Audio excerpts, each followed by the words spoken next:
Question 3, you see an owl and a crow perched up on a suspended cord, and the distance between each marking is equal, so it is placed on one of 6 equally spaced positions, and the perch is assumed to have negligible mass, so we only need to consider the mass of the birds.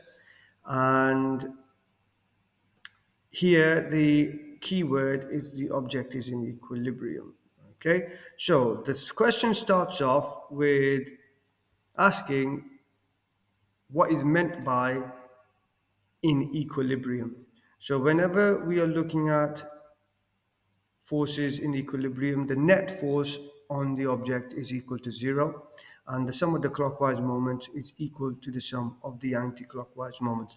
These are the two conditions that must be met when an object is in equilibrium. Okay, so you can write this in words. I've just written it in the form of a couple of formulas. Part 1. The owl has a mass of 2m and the crow has a mass of m. Show that the perch will balance when suspended as shown from position X. So here what we have is you've got a mass of m in the vertical direction, and you got a mass of 2m in the vertical direction over here. And when we multiply these out to confirm the principle of moments, which is clockwise moments equals anti-clockwise moments, the clockwise moments is the mass times by gravity. Remember, there's gravity here as well, so that's mass times gravity. 2mg is the weight of the owl multiplied by the distance. I've just called that x. You can call it whatever letter you want, and that there is the moment or clockwise moment, and the anti-clockwise moment is the weight, which is mg times by 2x, and that gives us the same outcome. So the moments on the clockwise moments are equal to the anti-clockwise moments, so therefore that perch will balance. Now the following question, this perch is then attached to a second perch and suspended as shown. Not to get confused, but these two are two separate systems.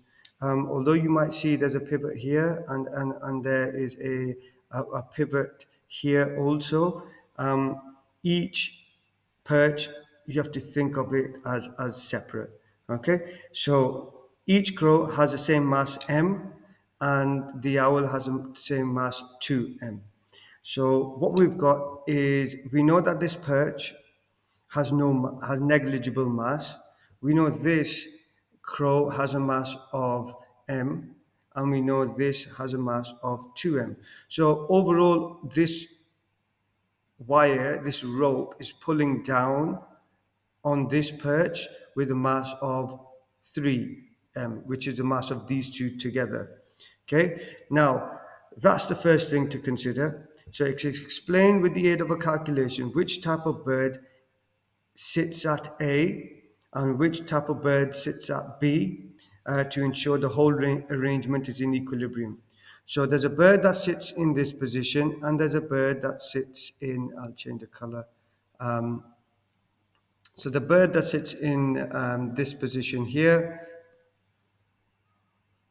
and there's a bird that sits here as well. We want to figure out which two birds there are, okay, to make this entire thing into equilibrium.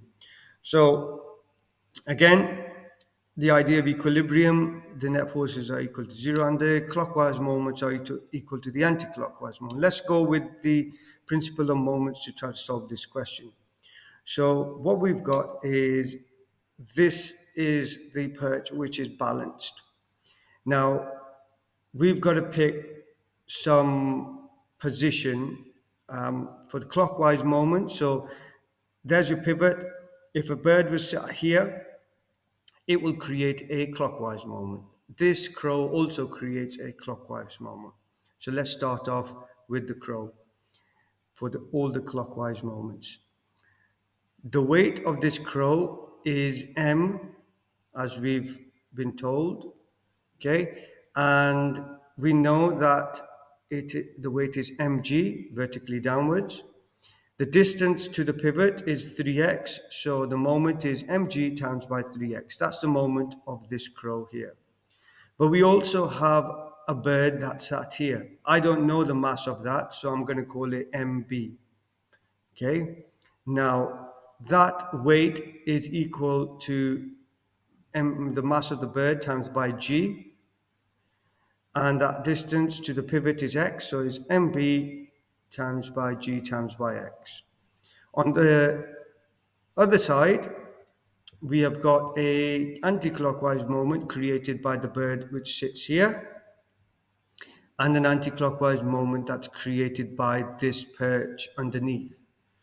We know that the mass of these two combined is 3m, and we know that the weight that this is being pulled down with is 3mg, and the distance to the pivot is x. So the moment due to this perch here is 3mg times by x.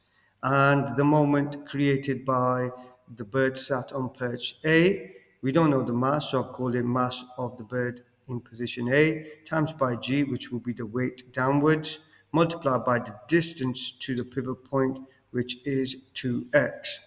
And all of that, we can see, we can start cancelling down. That's 3mgx, that's 3mgx. They cancel out. The g's cancel. And the x's also cancel. And as a result, we get that the mass of the bird at B is double the mass of the bird at A. Okay, so that means that the mass of the bird at B is the owl, and the mass of the bird at A is the crow, because that makes sense. The mass of the bird at B is double the mass of the bird at A.